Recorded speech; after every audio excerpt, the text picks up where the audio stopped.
Good evening, Broncos country. Let's give it a minute for the stream to breathe. I want to make sure all of our platforms are present. Make this an all-inclusive platform, as we know. All right, looks like we are good. Welcome in, everyone, to another installment of the Orange and Blue View. I am one of your hosts, Ron White. On that side, my co-host, Dylan Von Arks.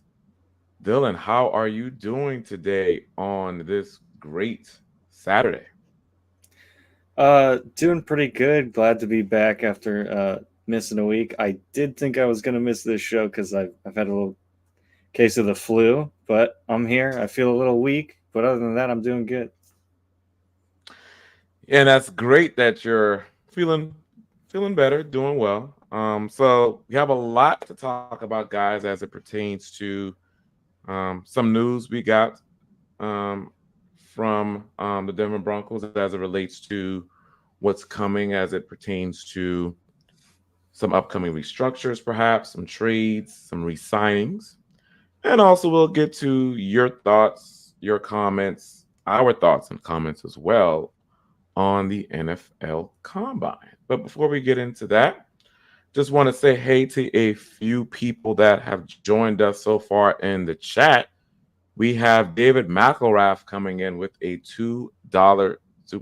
Thank you, David from Facebook. We appreciate you. He says, "Good evening, Broncos country. Hashtag confused about quarterback." Yes, I think a lot of us are, David. Dylan and I were talking about that in the room before we got started. How some of the workouts we've seen today, have kind of made us maybe a bit confused. Again, I know it's only the first workout, obviously, but we'll get into that. But yeah, it's going to be interesting to see what happens at the QB position for your Denver Broncos. Again, there have been a lot of prospects, particularly today, that have some have looked good, some haven't. There's some traits about their game that look good, some don't. So again, we'll get into that. But the point remains that we're all a little bit confused as it pertains to the most important position in the NFL. All right, let's see who else we have in the chat here. We have BK coming in. Thank you, my man, for coming in with a $10 super chat. We appreciate you. He says, "Damn, this is the wide receiver class is fast. Xavier Worthy 4.21, Wiggins 4.28. Yes, I did look at actually right before we went live. I did look at the Xavier Worthy time, and I'm like, that guy is very quick. That was a very quick 40 there. And he's probably you know what, Dylan, I almost think he's probably a guy that the Chiefs are gonna get lucky and get him somehow. you know, Mhm. you know, I, he's kind of one of those people that I'm thinking maybe late first round guy. But yeah, Wiggins as well had a very good 40 time, as you mentioned here, BK. But yeah, it's a very fast wide receiver class. I might admit. Yeah, that Worthy runner is pretty crazy, especially considering he ran a 4.25. I think just before that, he could have just packed it up and said, "Oh, I'm good." But then, he goes and breaks the record for the combine. So yeah, that'd be kind of annoying if the Chiefs went ahead and took him. But fingers crossed. It's a stacked class, so they're probably going to get someone good regardless. Mm-hmm, mm-hmm. Unfortunately. Yes. Yep. Yep. Yep. Definitely. Thank you again, BK, for coming in with that super chat. We appreciate you. All right. Let's see who else we have in the chat. We got Mike Woodward coming in with an evening, everyone. Good evening to you too, sir. Hopefully you are doing well on this lovely Saturday. Appreciate you for coming in. All right. Let's see. Got DTR coming in with a comment. Thank you, DTR, for joining us. As always, we appreciate you, my man. He says, cut Tim Patrick and DJ Jones. Trade Jerry Judy for a fourth round pick. Then look at restructures. So, yeah, so I think, DTR, this actually does fall in line with one of our topics for this evening as it pertains to some news that we got from the Broncos mouthpiece in Mike Kliss. So, I believe this was reported as of yesterday. Mike Kliss reported that expect the Broncos to start house cleaning their roster next week. So, contract restructures, conversions, things into signing bonuses and such. Maybe a release or two may occur. And of course, for that, they want to make sure that they can get it cap compliant, so get the cap straight in preparation for free agency. And then that essentially opens up on March 11th. So I know we had a podcast a few weeks ago, Dylan, as it pertains to maybe some of the free agents, the in-house free agents that the Broncos could consider resigning. And, per Mike Kliss, they're wanting to look at in-house free agents, see who they want to bring back, and so on and so forth. So DTR, yeah, I would say this comment definitely does go into that. And we know, I think we all assume at this point that Russell Wilson is going to get cut. But yeah, right on that list, I have DJ Jones and Tim Patrick as candidates for a cut. Probably DJ Jones and an outright just cut. And then maybe another team can pick him up. I think with Tim Patrick, though, it's going to be a cut and then possibly see what they can do as far as a contract to bring him back, maybe bringing him back on a more team-friendly deal, right? He's been out for the past 2 seasons. So it'll probably be a more team-friendly deal with Tim Patrick after the cut. And I think, yeah, we're all in agreement here as it pertains to Jerry Jeudy.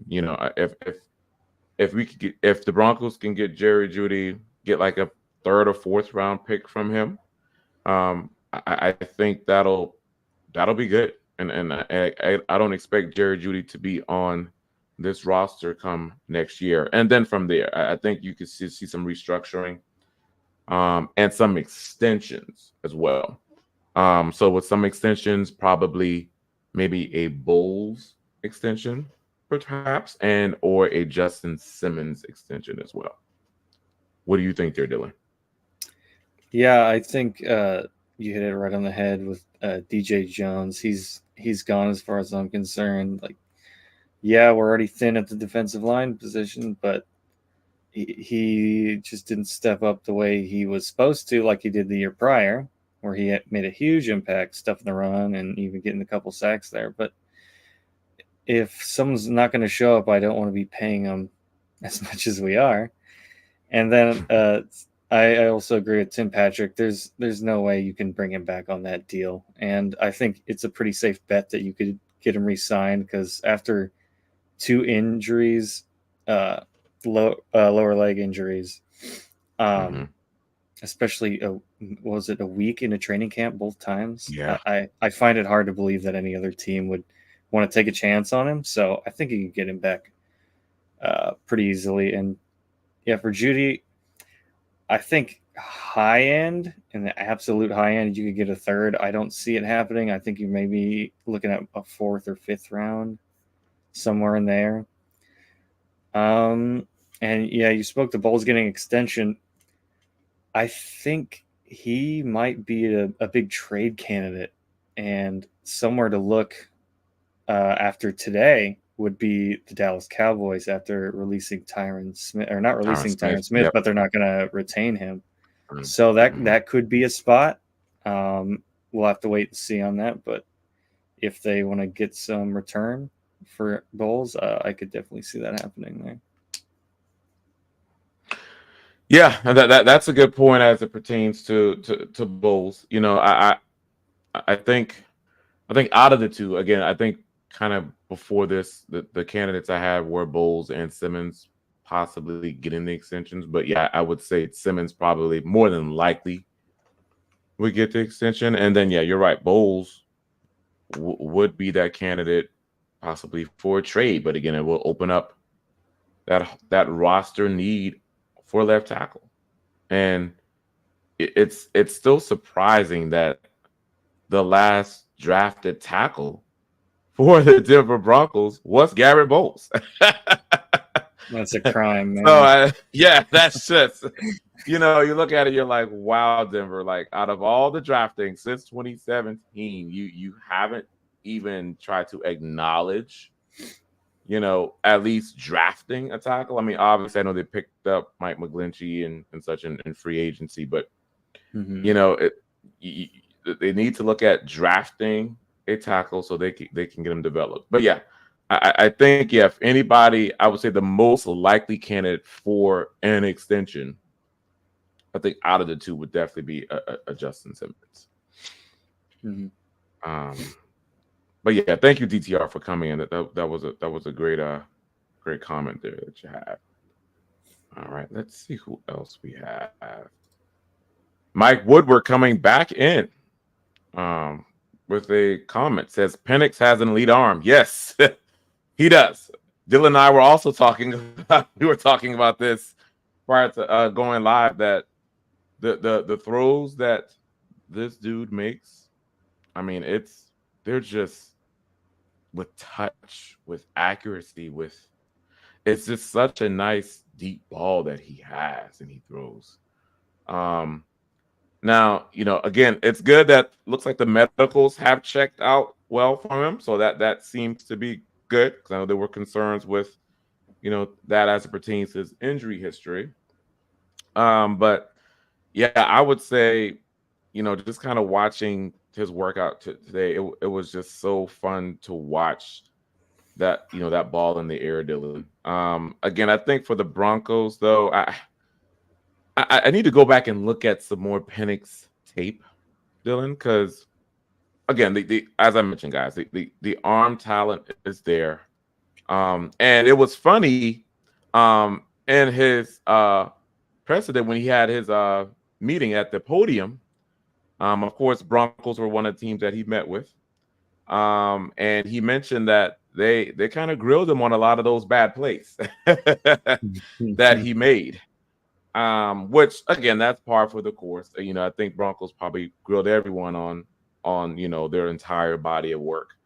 But I think obviously he's gonna um, give kudos to Peyton and the coaching staff, and there would be an honor to work with them if he's drafted by the Denver Broncos. But I need all that to say that the arm talent is undeniable. It is very elite, Mike. I definitely agree with you.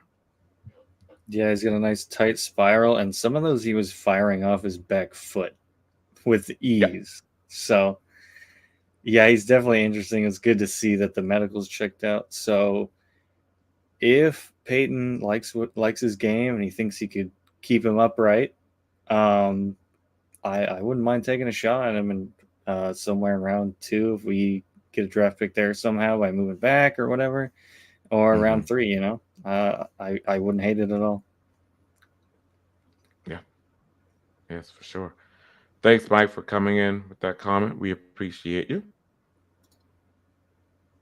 Still on the things of quarterbacks, we got David Youngkin coming in. Thank you, David, for always showing up. We appreciate you. He says Milton has a cannon of an arm. Yes, he does. He does as well. He can definitely fling it. I did see some passes today from him as well, and they were with touch too. I still think Milton, kind of with most of the quarterbacks, will need a kind of a year or two to kind of sit, have a little bit of development under him. But yeah, the as far as the arm talent, it's there. It was nice to watch him today in his workout too. So Yeah, it's just a flick of the wrist to go 70 yards downfield. It was pretty crazy. I think they were clocking the speed at which they threw the ball to, and he had like 62 miles an hour, something yeah, stupid like that. Like crazy stuff. yes, it's crazy. It's crazy. Just these athletes, man. But it was fun to watch. All righty. Let's see who else we have in the chat. Got Daniel Berry Sports Highlights. Hey, everyone. Hello to you too, sir. Hopefully, you are doing well on this Saturday. Thank you for coming in. And then we got Tyler Padilla coming in. Hey, guys, from Twitter. Hello to you as well, sir. We are doing well. Let's see. Appreciate it. Appreciate it. Ernie Mays coming in with the hello. Hello, Ron and Dylan. Go Broncos country only. Yes. That's the only country that matters right now. So, again, thank you, my man, for coming in. We appreciate you as always coming through in the chat. All right. So, Dylan, let's get to maybe some more, kind of going back to Mike Kliss's news bit here as it pertains to some of the potential cuts, restructures, resignings. As far as a restructure or a resigning is concerned, who else do you think might be on that short list for the Broncos to bring back? I think you could possibly see a restructure with Cortland Sutton. I know he's got a bigger cap number, but I mean, with as good of a season he had this past year, maybe he won't want to restructure. He might want to keep his money, but it just depends on how Peyton can convince him to maybe drop the number. Hey, we could bring in another guy to take some pressure off you, get another receiver in free agency, maybe a depth guy. Helps get some more guys on the defensive line. Other restructures, I could maybe see Justin Simmons. Just because he's a little older, he's still got great production, but for a safety, he's getting a little older. Maybe they could say, "Hey, drop your number down. We could get some pass rushers up front, so you won't have to do as much work on the back end." So those are just a couple guys I think I could see a restructure happening with. Yeah, you mentioned Sutton, and I would agree with you. Sutton's an interesting one. I wouldn't be surprised if they converted a lot of his base salary into a signing bonus, and then maybe like add a year or two thereafter to kind of help spread out that money. I think with that, if you do that conversion and maybe spread out, you can save more, around maybe 10, 15 million or so dollars by making that move in the new league year. So that the Sutton one definitely would make sense as far as a restructure. A re-signing, I mean, this might be like a no-brainer. Will Lutz would definitely be for re-signing, just because obviously the familiarity there with Sean Payton. Sean Payton, I think, definitely has, he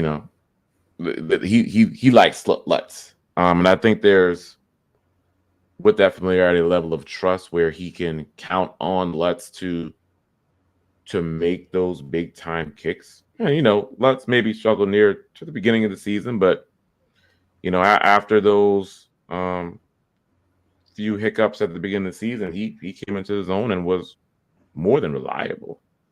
So I don't see the Broncos let him walk. He should be back. Maybe a Mike Burton as well for a re-signing. To maybe kind of juice up the roster. So yeah, I definitely do see a restructure with Sutton. It wouldn't surprise me if that happens. Again, with that conversion of the base salary. And then the re-signing with Lutz and Burton. Definitely. Again, thank you, Ernie, for coming in. We appreciate it. Let's see who else we have in the chat. We got Mr. Ron Keel coming in, as always. Thank you, my man from Facebook. Always coming in on all the streams, supporting us. Thank you, thank you, thank you. He says, "Good evening, Ron and Dylan on Orange and Blue View. Go Broncos."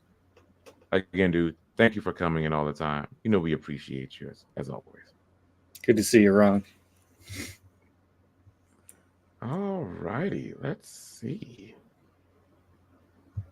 Let's see what else we got coming in. We got David Scott Sandoval coming in from Facebook. Thank you, sir. I'm not too familiar with the same, but thank you for coming in. He says JJ looked good. Yeah, so I would say, yeah, JJ McCarthy, I would say overall looked pretty good. As far as some of those deep balls, he could have been a little bit more accurate. There were a few overthrows as well that I saw, but the footwork is solid. Like you Mhm. can tell this guy is pro ready. Jim Harbaugh and that Michigan offense again. It was an NFL style offense, so you can tell that some of the mechanics from JJ. It was. I think it can translate well in the NFL. I've seen today with some of the comments, Dylan, that some people said it was an okay day for him, and again, it was more than okay for me. Just Mhm. because I'm looking at more than just the throws. Again, I'm looking at how he moves his feet. Kind of how he throws the ball, how he sees it. So I'm looking kind of with a lot of those mechanics, and I would say overall that was good.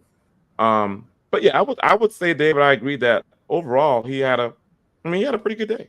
I don't think it was bad at all. Now, some would argue that Bo Nix had a very solid day. Bo Nix and Penix for sure had probably the best out of all the QB days today. But JJ was fine. I didn't see too many issues there. What do you think, Dylan? Yeah, I agree. I think JJ had a pretty good day. And we have to remember too, he's the youngest quarterback in this class, I believe, Yeah, because 21. I believe Nix and Penix are around 24. Mm-hmm. So he's still a young guy. He's got some things to learn, but as far long as he is at that age, like that's part of the upside there. And you see the ball, it just zips out of his hands. His footwork, like you mentioned, was very good. Yeah, on some of those deep passes, you kind of notice it with some of the other quarterbacks. Seemed like they're trying to get the ball to a spot instead of just hanging it out there and letting their receiver get under it. But that happens sometimes, and you have a litany of different receivers, so hard to gauge. But overall, I thought he had a pretty good day. Yeah. Yeah. Yep. Again, David, thank you for coming in. We appreciate it, my man. All righty. Let's see who else we have. We got Phil McLaughlin coming in from Facebook. Thank you, Phil, for showing up, my man. We appreciate it. Says, good evening, Ron and Dylan. After today, whose stock went up and whose dropped? Hashtag Buckham. Hashtag MHH for life. Hashtag Broncos for life. I'll let you take this one first, Dylan. Who do you think, I guess out of any position, whose stock went up, whose stock may have dropped, at least from the prospects you've seen today? Or maybe throughout the combine, since the combine started. Who I Sure. guess whose stock kind of went up and then whose stock went down. We'll go from there. And hopefully I don't butcher his name, but the wide receiver out of Texas, is it Adonai Mitchell? Some Donnie Mitchell. Yep. something Because I think we Adonai transferred Mitchell. from Yeah, Georgia to Texas. yeah. Yeah. He ran in the 4.3s, and he was zipping through a lot of the drills, catching everything out there. And I think he's going to be a guy that goes early second. He looked phenomenal, and some of the other I mostly focused on the receivers today, obviously, but what's his name? Lad McConkey. Now that's a guy Mm-hmm. I'm scared the Chiefs get their hands on because Mm-hmm. yeah, he's short, he's quick, but he catches everything, and his routes are just so smooth. Oh, yeah. That's someone I would love the Broncos to get their hands on, but kind of hard to see that happening. And you mentioned before, I thought Bo Nix had a really good day. I think his arm strength. It's been questioned a lot. He had made a lot of short throws in college, screens, nothing, past 10 yards a lot of the time. But he does have that that deep ball, when he has to arc it, he gets a good arc on it. I think more the concern is throwing it deep with that velocity and that arm strength in that sense. But I think he did very well for himself today.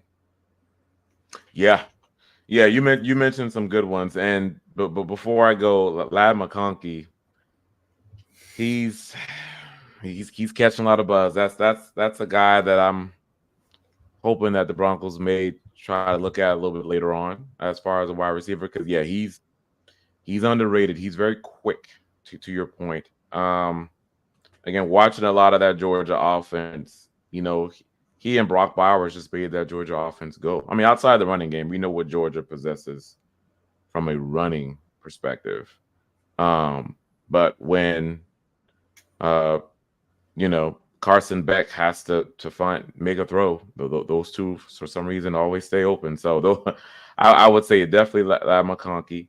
I would say just not from today, but so far, Phil, the tight end out of Illinois definitely had his stock rise. Tip Raymond out of Illinois. Yeah. Yep. Okay. He tested very well. Some of the drill work was great as well. And I think he can be a more than capable blocker. But yeah, what I've seen from Tip definitely is good. Also, I would say the cornerback out of Toledo, I think I may butcher his name as well, Kenyon Mitchell, I believe. Yep. I think that's right. He had a great workout himself. I think he ran like a 4.33 in the 40-yard. So like that, definitely he's helped his draft position out with that as well. So yeah, I would say him. And then Miles Harden out of South Dakota State did well as well with the footwork and some of the drills that he was doing. So yeah, there were a few people I would say stock up in that regard. Phil, and again, I'm just looking at it from its totality. I would say some of the fallers would be what's I'm trying to think of. There was a guy out of Notre Dame. I think it's Hart. Cam Hart. We got the corner. Yep, the corner. I can't. Yep. I would say he was a faller as well with this overall, and then Jalen Key out of Alabama, was also coming. Some of the change in direction with him wasn't the greatest. Kind of stiff, not so fluid when it comes to movements there. So I would say those are some of the fallers I've seen over the past 2 days. Definitely. Then there's Kool-Aid. He didn't get the test, unfortunately. So to no fault of his own, he kind of fallen a little bit just because he didn't get to see the testing, especially with some of those stellar corners out there, like you mentioned. Mm-hmm. Yep. But yeah, great question, Phil. Thank you for coming in. Mm-hmm. All righty, let's see who else we have coming in. We have a few stars here, I believe, from Lawrence. Thank you, Lawrence Rivera, coming in. Says, "What up, guys? I just want to say Xavier Worthy, man. Yeah." Yeah, Lawrence, I'm not sure when you joined, but we talked about him kind of near the top of the show, that 4.21, that speed, man, it was good to see it. And, again, we fear that, he might be picked up from, he seems to be a Chiefs guy potentially, but we'll see. But yeah, that was impressive. He had a good day today. He definitely, he was already at a good stock position, stock value, but it's even risen more with that 4.240 time for sure. Yeah, that's truly game breaking speed. And then he has some more. It's kind of a follow up. should we keep Jerry Judy and get Xavier Worthy? Now that might be hard to do without a second round pick, because I think at worst case or best case scenario for him, for Worthy, he goes very end of the first, somewhere in that top half of the second. Possibly. I don't think Jerry Judy's here next season. I just don't see it happening with his attitude and lack of production. But I mean, grabbing Worthy for this offense, but that's what we've been missing for a while, is not just explosiveness, but just true speed at the receiver position. And Mims has that, but I think he needs to add a little more to his route tree. Mm-hmm. Yeah. I don't. Again, Lawrence, thank you for coming in, but I don't see the Broncos having both. It's one or the other.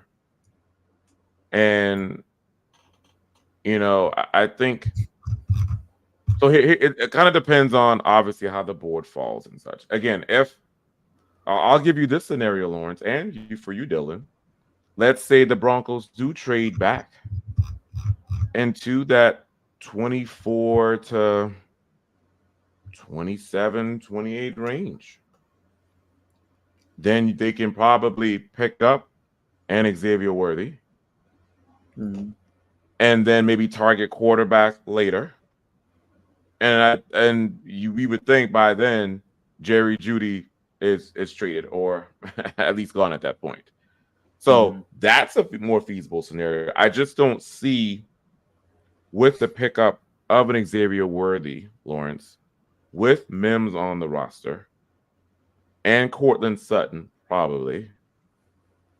Where would Judy come into play? So again, that's my thing. But yeah, maybe a trade back. And of course, with that trade back, Dylan, they can definitely pick up, because there is no second round pick this year. They can maybe pick up a second round pick. Mm-hmm. So again, that's probably, if Xavier Worthy is the target, Lawrence, that's probably the more than likely scenario for an Xavier Worthy to get to Denver. Definitely, yeah. And if you're drafting a guy that high, that means he's replacing Jerry. Yeah.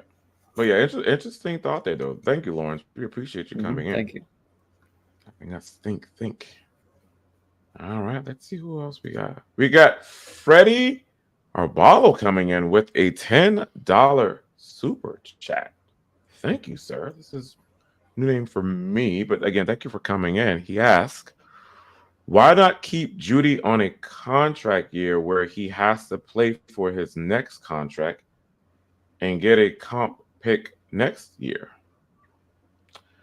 I mean, possibly. I just, again, Freddie, I don't think, I think the Broncos are now at a position where they don't see kind of where the production has been there for Judy. I just don't see why you're trying to keep Judy when, again, you have Mims, and again, probably Tim Patrick's going to come back, and I'm pretty sure they're going to draft someone. Why would the Broncos still keep him on the roster, even if it's a contract year? I just don't see the thought process behind it, at least for the upcoming league year.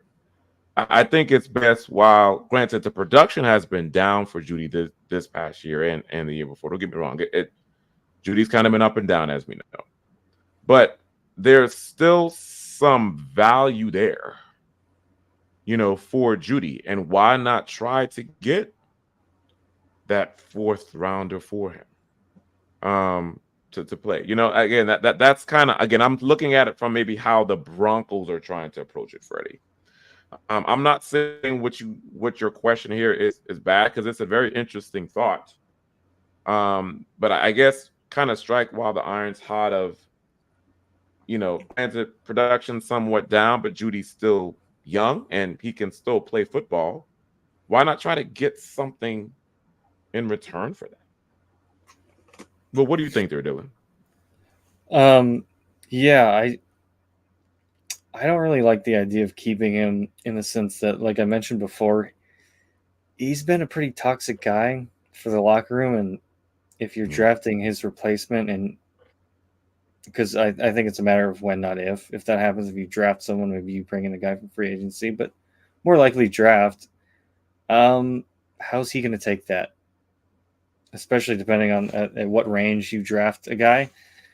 Say you draft one in even in the third, like that's a quote unquote threat to his roster spot.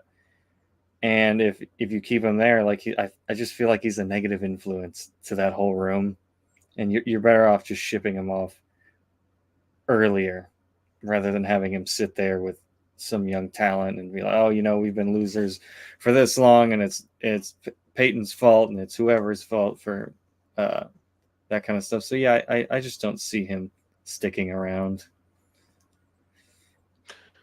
Yeah, and also with Judy, it's when opportunities come his way, he doesn't capitalize. Mm-hmm. There have been a few plays when I forgot who the opponent was, but he didn't even remember he didn't drag his feet, when trying to catch the ball to get the touchdown. It's things Mm-hmm. like that. Or, he's been complaining about not getting the ball, and when Wilson threw the ball his way, lots of times he didn't catch it. All right. So Mm-hmm. again, you kind of have to think about those things as well, Freddie. Of again, I'm still not knocking Judy anymore. I want to make sure I'm clear that this isn't a knock on Jerry Judy, because I still think, regardless of what has transpired with Judy in Denver, he's still a phenomenal wide receiver. Well, he's still a great wide receiver. It's just a matter of I don't think it's working in Denver. Mm-hmm. And I think he can benefit, from a new coach, a new quarterback, new scenery. Mm-hmm. Um, and go from there. And again, get younger. Again, I know he's still young, but the Broncos can get younger in the draft with a wide receiver. And to your point, Dylan, these receivers may not have as much attitude or character problems. Mm-hmm. And I also think Judy just needs a quarterback that's more about timing and precision. And Yes. obviously, that was Yes. not that's not Russell Wilson's Yes. game. He's drawn up in the Mm. dirt, scramble around kind of quarterback, and I think that's a part of the reason that Judy's production was down. But also, like you said, when given the opportunities, instead of he'd cry about, oh, I got in my conditioning today. It's like when we're actually getting you the ball, you're not making the plays that you're saying that you would make if you were getting it. So Mhm. sucks to suck, pretty much. That's a good way of putting it, my friend. Uh, All right, but again, Freddie, thank you for the question. This was a great question. Have the guys have let's ponder on it. Let's see who else we got coming in the chat. And guys, no Mr. Producer here, so it's just me and Dylan on the ones and twos. We got Mike Edel coming in. Thank you, Mike, with a $10 super chat. We appreciate you coming in as always, man. He says, "Hey, Ron and Dylan, I do not like the idea of getting rid of Bowles with a rookie quarterback. Great show, guys. Feel better, Dylan. Yes. Go orange and blue view. Go Broncos." Yeah, Mike, I agree. I think, again, at this juncture, I don't like the idea of getting rid of Bowles, at least at this point. Um, just because who's behind them? Who's gonna if you get rid of him, who's gonna start in his place? There really not many options there. And then you're gonna bring in someone from the draft. That's gonna be a learning curve for the rookie. So I don't like that idea either. Again, that's why I'm thinking, Mike, that I still don't think Bowles is long for this team, but I just don't see Bowles being gone this upcoming year. I think maybe after next year, you can maybe see Bowles being moved or no longer on the team, or the year after that. But I just think until they can kind of figure out the offensive line a little bit better, Mike, I'm with you that I think Bowles needs to at least stay for now with this rookie quarterback, because also you have to think about it, Mike. This offensive line needs to still gel a bit. It's got Mike McGlinchey. You need some continuity on the offensive line now. The potential departure of Lloyd Cushenberry may affect that, on the offensive line for sure. But I'm with you that, if there needs to be a mainstay that remains in Denver on the offensive line for a rookie quarterback, I would want that person to be Bowles as well. Yeah, thank you for the question, Mike. We really appreciate it. With how it pertains to Bowles, I don't know. It just feels like this is the offseason. He's getting traded. There's been a couple of interviews where he seemed disgruntled. He's like, "Oh, all we do here is lose," and all that kind of stuff. And maybe Sean Payton doesn't care, and he's like, "We're keeping you anyway." But yeah, I think if you get a phone call and you get a good enough return for him, I could see it happening. Maybe you get I don't know if you'd get a late first, but you could maybe get a second round pick for him. second. And then if the Broncos do end up trading back, there's some solid tackle prospects, Mims out of Georgia, I like a lot, especially in a trade back scenario. Maybe if you stay at 12 and he's still there, a Fuaga. And you also have to keep in mind Zach Strief, the offensive line coach, he did wonders this year with our offensive line, and he's a big part of the reason that they're one of the. I think we're in the middle of the pack, maybe even a little higher than that in terms of offensive line rankings. And I think he could develop a tackle pretty well, rookie or not. So I actually wouldn't be too hurt to see Bowles move, but it's hard to say right now. Yeah, it is. I mean, and I think I'm kind of with you, Mike, and you might be feeling this way, Mike. Let me know how you feel in the chat. But this was the last, as I alluded to earlier, right? The last tackle that the Broncos have drafted, and so you kind of feel that way of a homegrown tackle for Denver. You're letting walk, or you're cutting, or you're trading. It's kind of, and I kind of have that sentiment there. But again, I still don't see. Again, it could happen. To your point, Dylan, it could happen in this offseason that Bowles could very well be traded. But Mike, I like what you're saying in the sense of, I would still want some continuity there, at least for this upcoming season and maybe thereafter. But again, if the Broncos draft a tackle, Bowles going may even be more likely. It just depends. We just have to see what the Broncos do from a draft perspective. I'm hoping, Dylan, that this is the year that the Broncos address the tackle position. Draft someone. It's a deep tackle class. And you mentioned Mims. Mims is man.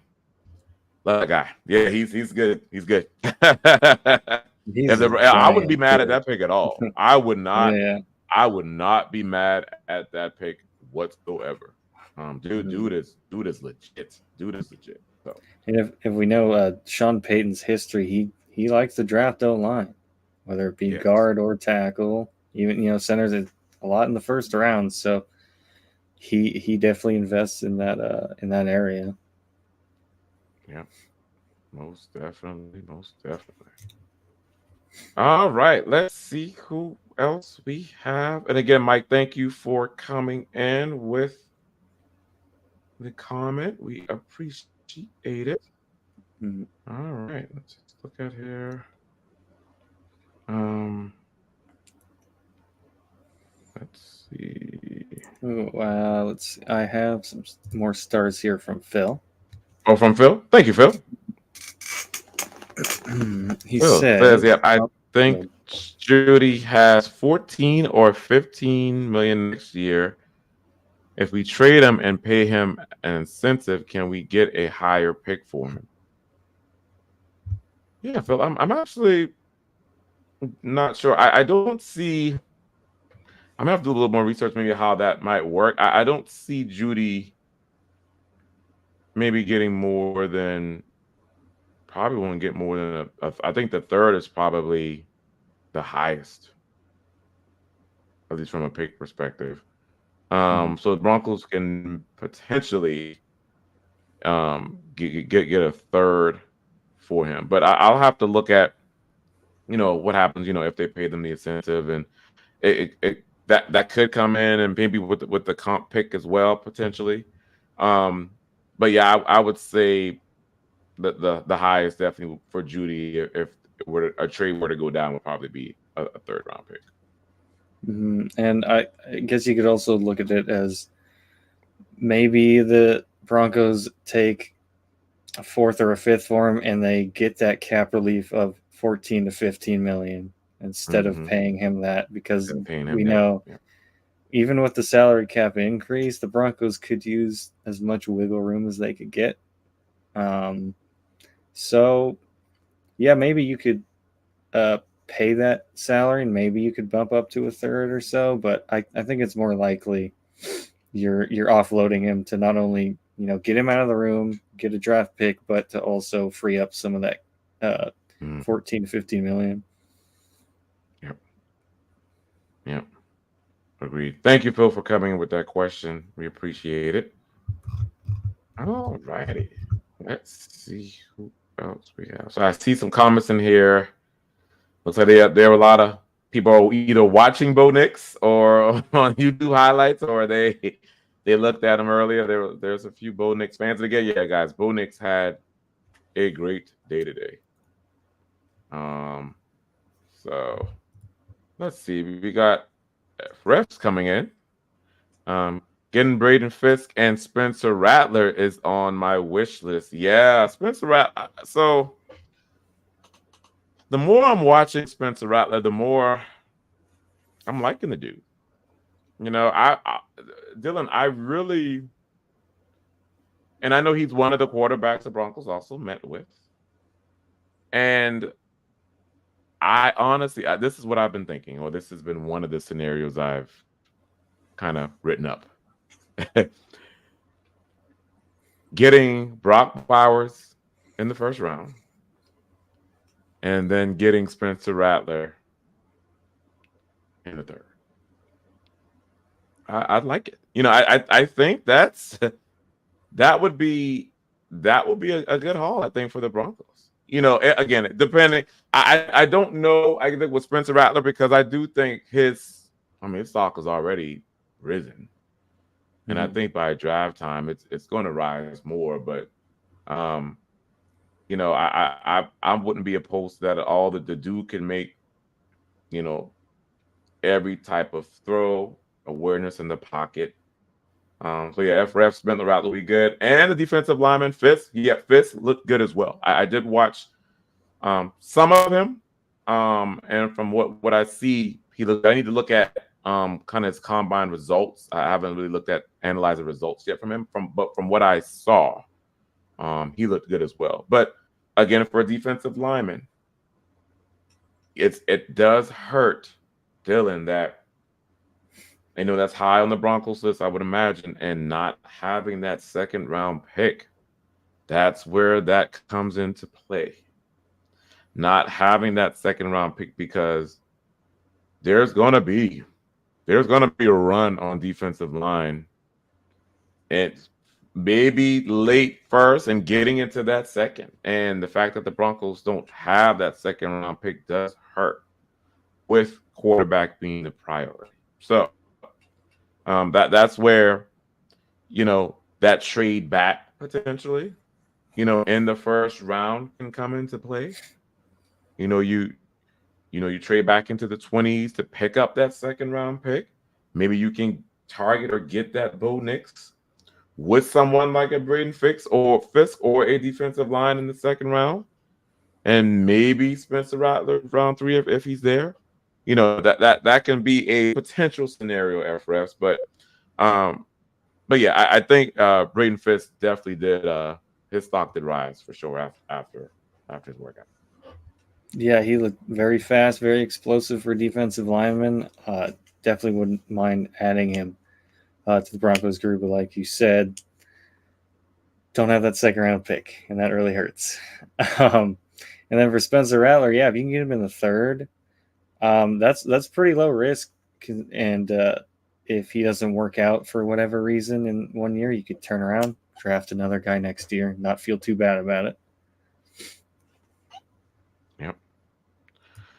Yep. And again, at first, thank you for coming in with that.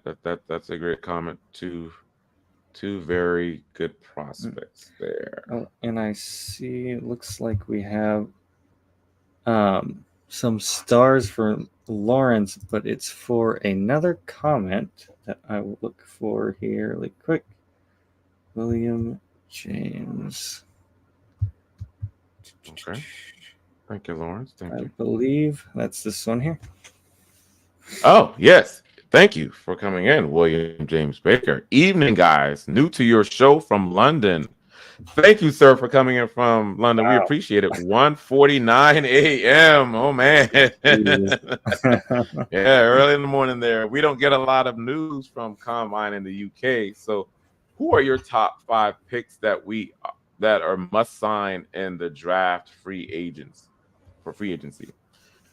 Yeah, thank you, William James Baker, for coming in, and thank you for joining us. First time, we appreciate it. I know it's a little early there in the UK in the morning, but we appreciate you coming in. Top 5 picks. That's a good one.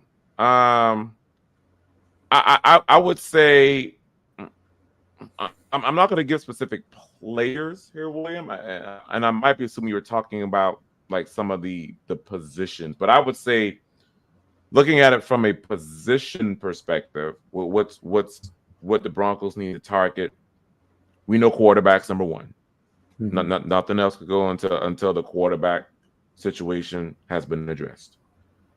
Number 2, defensive line.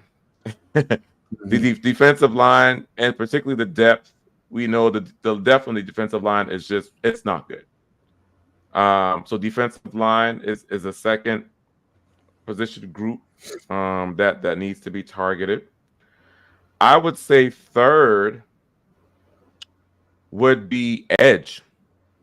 Mm-hmm. Like, I know it's with the defensive line, but the edge group specifically, we need that person, like that Vaughn person, to kind of go get the quarterback.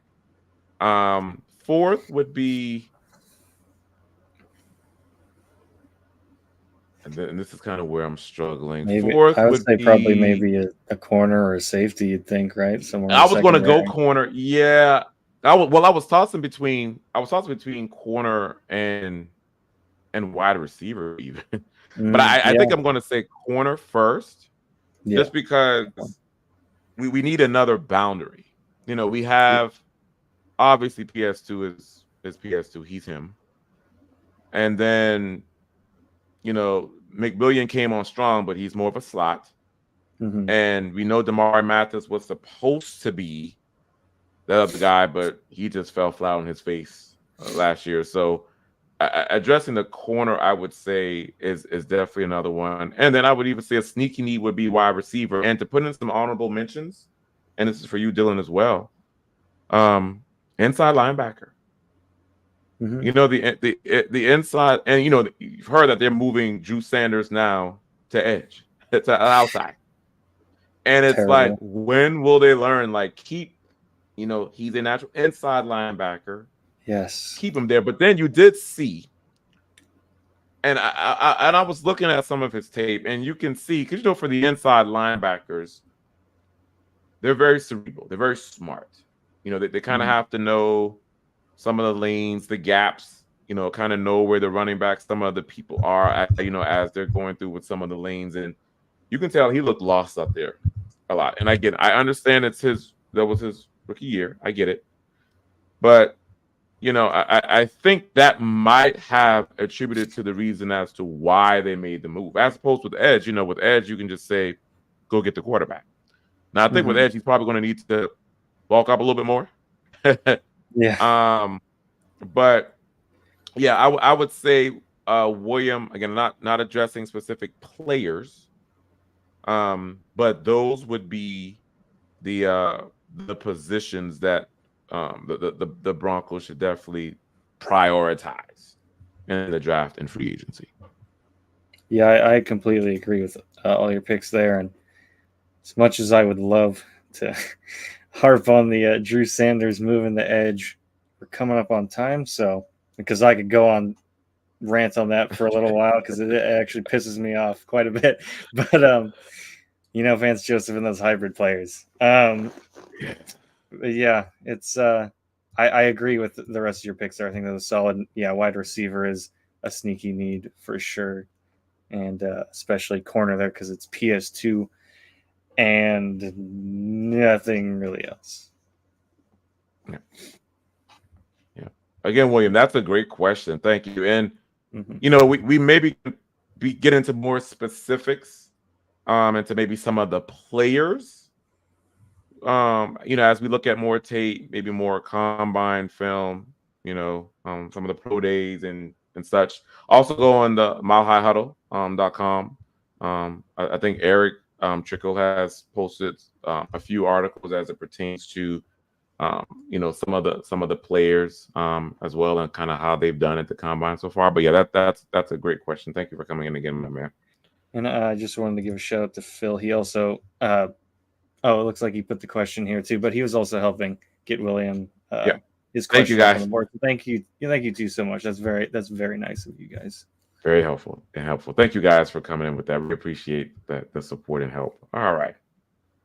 Let's see who else we have. I did see another star here. Oh, another one from Mike Edel. Yep. Mike Edel with a $5 super chat. Thank you, my man, for coming in again. He says, Judy can't catch. I don't care who throws to him. Great route runner, can't not catch. LOL. Yeah, I don't disagree with you, Mike. I mean, again, when the opportunities have come his way, he's dropped a lot of balls. And that's always been my thing of you complain when you're not receiving the ball, but it's like, what are you going to do when the ball comes your way? What are you going to do with that opportunity? And he's fallen short. So, everyone knows that he's a great route runner. But he can't. He just can't catch, at least not in this offense. And I think, Dylan, you brought up a good point of it's just not a good fit with Russell Wilson, right? Because we know with that great route running of Jerry Jeudy, and how he, kind of how he maneuvers in and out of breaks, a lot of that is based on timing. And Russell Wilson is just not a timing type of quarterback. So it'll be interesting, Mike, to see, if, Jeudy, and we're thinking he's going to be traded, but if he does when he does go to another team, how that changes. And, if the production does get better, if it increases, if we see a different Jeudy in another team. But yeah, I think right now, with how the quarterback situation is with this style of offense, it's not benefiting Jeudy at all. And I think you can kind of attribute that to him not catching a lot of these passes. Yeah, that's kind of been the story of Jerry Jeudy's career in Denver. All bark and no bite. Just can't. You can make excuses for him too, like reasons, excuses, whatever you want to call it. With Russell Wilson, obviously not the type of quarterback that would work well with Jerry Jeudy, and you could also say, hey, maybe he's not getting the ball thrown his way enough to where he can get into a rhythm and catch balls. But the fact of the matter is, he just didn't work out here, and that's going to be the Jerry Jeudy story in Denver. Yes. Yep. It's a story. Again, great player, just Again, right now, just not a fit in Denver. Mm. All righty. Let's see who else. I want to take this one, and then we're right at the hour mark, guys. So we're gonna wrap it up after this one. But I think this is an interesting question from Todd Osendorf. Thank you for coming in, my man. He says, could we see 5 QBs taken in the top 10?